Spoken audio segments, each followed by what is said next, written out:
नमस्कार दोस्तों, मैं राकेश कुमार आप सभी का आपके अपने YouTube चैनल तैयारी जीत की बाई आर.के. सर में स्वागत करता हूं। और दोस्तों आज हम बात करेंगे एसएससी CHSL एग्ज़ाम एनालिसिस 2023 की। जी हाँ दोस्तों, 10 मार्च 2023 को एसएससी CHSL के सेकेंड शिफ्ट का एग्ज़ाम ख़त्म हो चुका है और सेकेंड शिफ्ट के 100% रियल क्वेश्चंस लेके हाजिर हैं। तो आप लोग पूरी वीडियो ज़रूर देखिएगा दोस्तों। यहाँ पे हर क्वेश्चंस के इंपॉर्टेंट फैक्ट बताए जाएंगे जो कि आने वाले किसी भी एग्ज़ाम्स के लिए आपके लिए काफ़ी इम्पोर्टेंट होने वाला है। तो वीडियो को लाइक शेयर ज़रूर करिएगा दोस्तों। कोई भी क्वेश्चंस में डाउट है या फिर कोई भी क्वेश्चंस आप हमें बताना चाहते हैं, आप हमें 8181819473 पे ज़रूर बता दीजिएगा, ठीक है। बाकी दोस्तों कमेंट करके भी आप हमें क्वेश्चंस बता सकते हैं। PDF फाइल के लिए आप हमारे टेलीग्राम ग्रुप को ज़रूर ज्वाइन कर लें। वहाँ पे डेली का PDF फाइल अपलोड कर दिया जाता है जिसका लिंक वीडियो के डिस्क्रिप्शन में है। आप हमारे व्हाट्सएप ग्रुप को भी ज्वाइन कर सकते हैं, वहाँ पे भी PDF फाइल आपको प्रोवाइड कर दी जाती है। तो दोनों का लिंक वीडियो के डिस्क्रिप्शन में दिया हुआ है, आप जाके ज्वाइन कर सकते हैं। चलिए क्वेश्चंस देखते हैं। क्वेश्चंस आया था कि नीति आयोग की स्थापना कब हुई थी। तो 1 जनवरी 2015 को नीति आयोग की स्थापना हुई थी। बात करते हैं दोस्तों, तो नीति आयोग जिसका फुल फॉर्म होता है नेशनल जो कि इंस्टीट्यूशन फॉर ट्रांसफॉर्मिंग इंडिया, यानी नीति आयोग भारत सरकार का एक नीतिगत थिंक टैंक है। इसका गठन जो कि 1 जनवरी 2015 को हुआ था, इसका मुख्यालय नई दिल्ली में है। इस योजना यह योजना आयोग को बदलने के लिए स्थापित किया गया था, जो कि टॉप डाउन मॉडल का पालन करता था, ठीक है। तो योजना आयोग का नाम ही बदल के जो कि नीति आयोग रखा गया है, इस बात को भी आप याद रखिएगा। नीति आयोग के वर्तमान जो कि अध्यक्ष जो कि नरेंद्र मोदी हैं, या फिर नीति आयोग के हमेशा जो कि अध्यक्ष होंगे वो भारत के राष्ट्रपति ही होंगे जो कि वर्तमान में रहेंगे। तो वर्तमान में नीति आयोग के जो कि अध्यक्ष हैं नरेंद्र मोदी, उपाध्यक्ष वर्तमान में नीति आयोग के सुमन बेरी हैं, मुख्य कार्यपालक जो कि अधिकारी परमेश्वरन अय्यर हैं। वहीं बात करते हैं दोस्तों, तो सिंधु श्री खुल्लर नीति आयोग की पहली CEO थी, ठीक है। प्रधानमंत्री नीति आयोग के CEO और उपाध्यक्ष की नियुक्ति करते हैं, इस बात को आप लोग याद रखिएगा। वहीं बात करते हैं तो प्रधानमंत्री द्वारा नामित केंद्रीय मंत्रिपरिषद से अधिकतम 5 पदेन सदस्य और 3 विशेष आमंत्रित सदस्य होंगे। इसमें प्रधानमंत्री नीति आयोग की गवर्निंग काउंसिल की अध्यक्षता करते हैं, जिसमें सभी राज्यों के मुख्यमंत्री और केंद्र शासित प्रदेशों यानी UTS के उपराज्यपाल शामिल होते हैं। नीति आयोग केंद्र और राज्यों को तकनीकी सहायता भी प्रदान करता है। नीति आयोग की संचालन परिषद की पहली बैठक 8 फरवरी 2015 को हुई थी, तो इसको याद रखिएगा आप लोग, ठीक है। एक प्रश्न आया था दोस्तों कि एशियन गेम 2018 में भारत के ध्वजवाहक कौन थे। तो दोस्तों जो कि उद्घाटन समारोह के जो ध्वजवाहक थे वो थे नीरज चोपड़ा, और समापन समारोह की जो ध्वजवाहक थी रानी रामपाल थी। तो आप कमेंट करके ज़रूर बताइएगा क्या पूछा था, उद्घाटन समारोह पूछा था या फिर समापन समारोह पूछा था। बात करते हैं दोस्तों, तो इसी में जो कि एक चीज़ बहुत ही इम्पोर्टेंट है जो कि राही सरनोबत। जी दोस्तों, राही सरनोबत एक ऐसी खिलाड़ी हैं, वह भारत की ओर से रिकॉर्ड तोड़ जो कि 25 मीटर पिस्टल शूटर हैं, ठीक है। 2 बार की ओलंपियन ISSF विश्व कप स्वर्ण पदक जीतने वाली पहली भारतीय पिस्टल निशानेबाज और एशियाई खेलों में स्वर्ण पदक जीतने वाली पहली भारतीय निशानेबाज थी, जब उन्होंने 2011 में फोर्ट बेनिंग में ISSF विश्व कप में कांस्य पदक जीता। तो राही सरनोबत जो कि 25 मीटर पिस्टल स्पर्धा में ओलंपिक के लिए क्वालिफाई करने वाली पहली भारतीय महिला भी बनी थी। वहीं बात करते हैं दोस्तों, वह मुश्किल से फोर्ट बेनिंग में फाइनल राउंड तक पहुंची थी, लेकिन वहां पहुंची एक इवेंट में रजत से 0.1 अंक से चूक गई, जहां चेन इंग ने जो कि 797.7 के तत्कालीन विश्व रिकॉर्ड स्कोर के साथ स्वर्ण पदक जीत लिया था। वही बात करते हैं दोस्तों एशियाई खेल 2018 की, जिससे आपके इंपॉर्टेंट क्वेश्चन बन सकते हैं। भारत ने 18 अगस्त से 2 सितंबर तक इंडोनेशिया के जकार्ता और पलेमबांग में 2018 एशियाई खेलों का आयोजन हुआ था, ठीक है। इसका बात करते हैं तो नीरज चोपड़ा उद्घाटन समारोह के ध्वजवाहक थे, जबकि रानी रामपाल को समापन समारोह के लिए ध्वजवाहक के रूप में नामित किया गया था।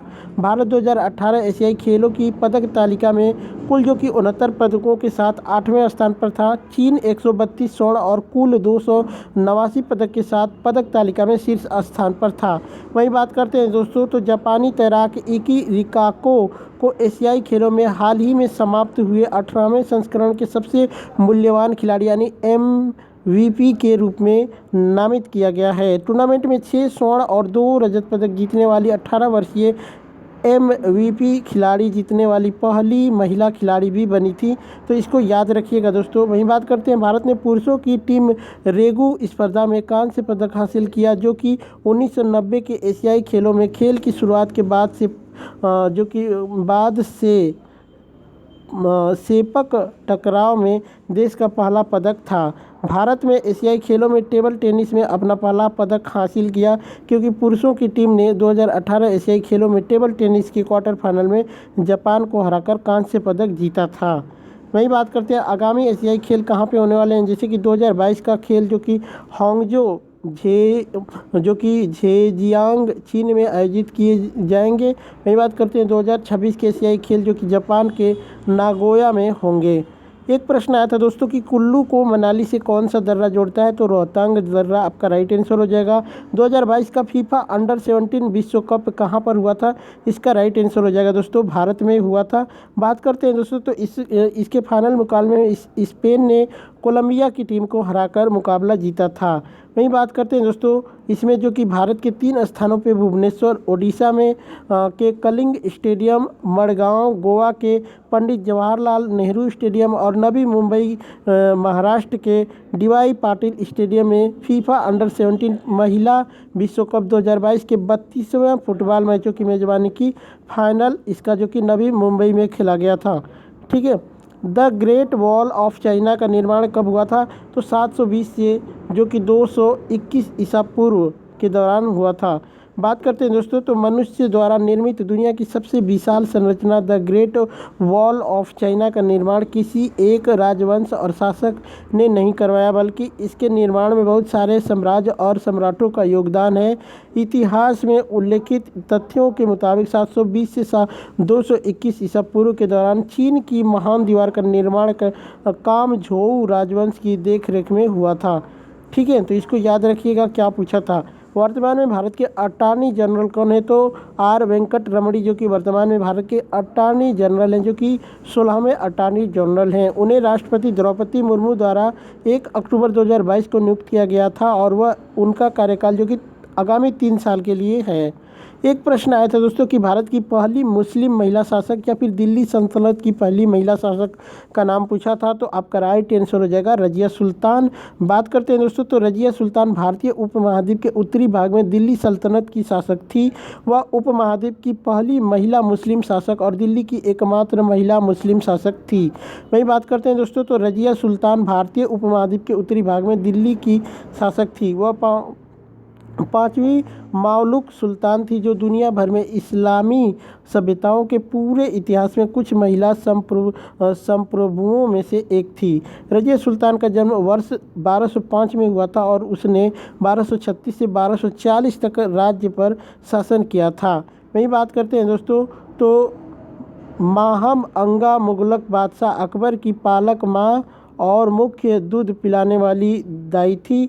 वह किशोर सम्राट की राजनीतिक सलाहकार और 1560 से 1562 तक मुगल साम्राज्य की वास्तविक राज्य संरक्षक थी।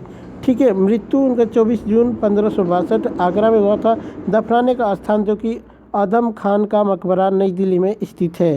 ठीक है, चलिए वहीं बात करते हैं दोस्तों, मिर्ज़ा अल्तुनिया। ठीक है, मिर्ज़ा अल्तुनिया ये भी एक शासिका थी।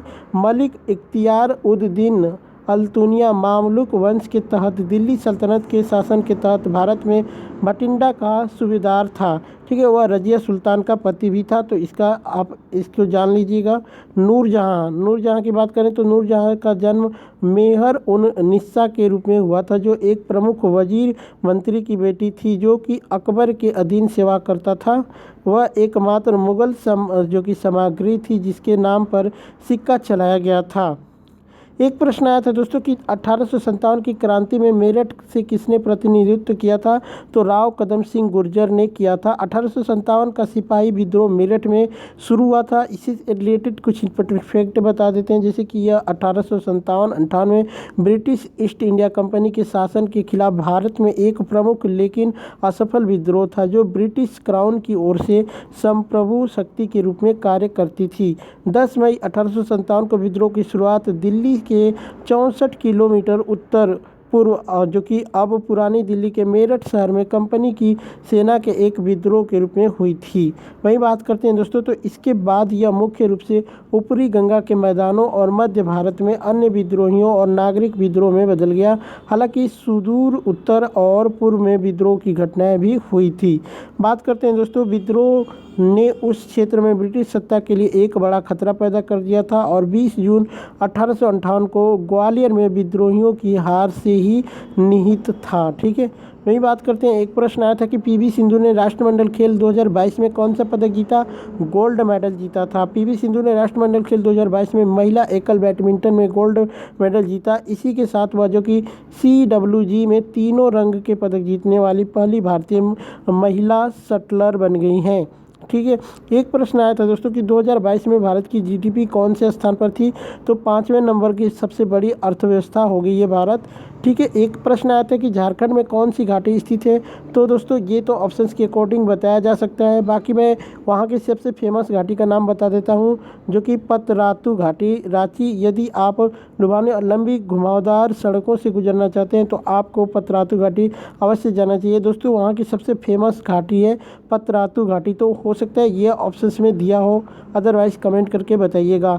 हाल ही में 36वें राष्ट्रीय खेल में योगासन में गोल्ड मेडल जीतने वाली पहली खिलाड़ी कौन बनी है, तो पूजा पटेल योगासन में स्वर्ण पदक जीतने वाली पहली खिलाड़ी बन गई हैं। तो दोस्तों यही सब प्रश्न मुझे आज के मिले हैं सेकंड शिफ्ट के। बाकी वीडियो कैसी लगी कमेंट करके एक बार ज़रूर बताइएगा।